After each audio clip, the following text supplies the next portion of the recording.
നമുക്ക് ഒരാൾക്ക് ഗിഫ്റ്റ് കൊടുക്കാൻ വീട്ടിൽ തന്നെ ഉണ്ടാക്കുന്ന ഒരു അടിപൊളി ഐറ്റം ആണ് ഇന്ന് പരിചയപ്പെടുത്തുന്നത്. സംഭവം വളരെ സിമ്പിൾ ആണ്. നമ്മുടെ കാട്ടിലും വീട്ടിലും ഒക്കെ ഇട്ടുന്ന ഏത് ചെടിയോ പൂവോ കായോ എന്ത് വേണമെങ്കിലും നമുക്ക് യൂസ് ചെയ്യാം. സാധാരണ ഒരു ഫ്ലവർ കൊടുത്താൽ എന്താ സംഭവിക്കുന്നത് വെച്ചാൽ 2-3 ദിവസം കഴിയുമ്പോൾ അതങ്ങ് വാടിപ്പോവും. വെള്ളത്തിൽ ഇട്ട് വെച്ചാലും കുറച്ച് ദിവസം കഴിയുമ്പോൾ വാടിപ്പോവും.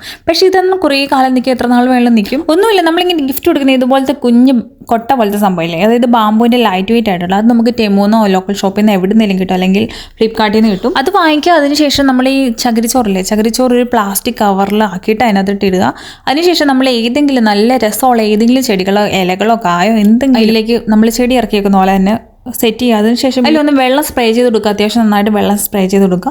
എന്നിട്ട് നമ്മൾ ആ കൊട്ടയിലേക്ക് ഇറക്കി വെക്കും. കൊടുത്ത് എന്ത് ആർട്ട് വേണമെങ്കിലും ചെയ്യാൻ കേട്ടോ. റിബണോ അല്ലെങ്കിൽ എന്തെങ്കിലും ഐഡിയൽസോ എന്തെങ്കിലുമൊക്കെ വെക്കാം. ടെററേറ്റ് വെക്കുന്ന പോലത്തെ ഐഡിയൽസോ എന്തെങ്കിലും പ്രതിമകളോ അങ്ങനെ എന്ത് വേണമെങ്കിലും നമുക്കതിൽ വെക്കാം. മേ ബി നിങ്ങൾ ഗിഫ്റ്റ് ചെയ്യാൻ പ്ലാൻ ചെയ്യുന്ന 2 ആഴ്ച മുമ്പെങ്കിലും അത് ചെയ്യുവാണെങ്കിൽ അത്യാവശ്യം നന്നായിട്ട് ഇതൊക്കെ വളർന്ന് നല്ല ഫ്രഷ് ആയിട്ടിരിക്കും. ആഴ്ചയിൽ ഒരിക്കൽ മാത്രം ഒരു സ്പ്രേ ബോട്ടിലിൽ വളരെ കുറച്ച് വെള്ളം ഉപയോഗിക്കുക.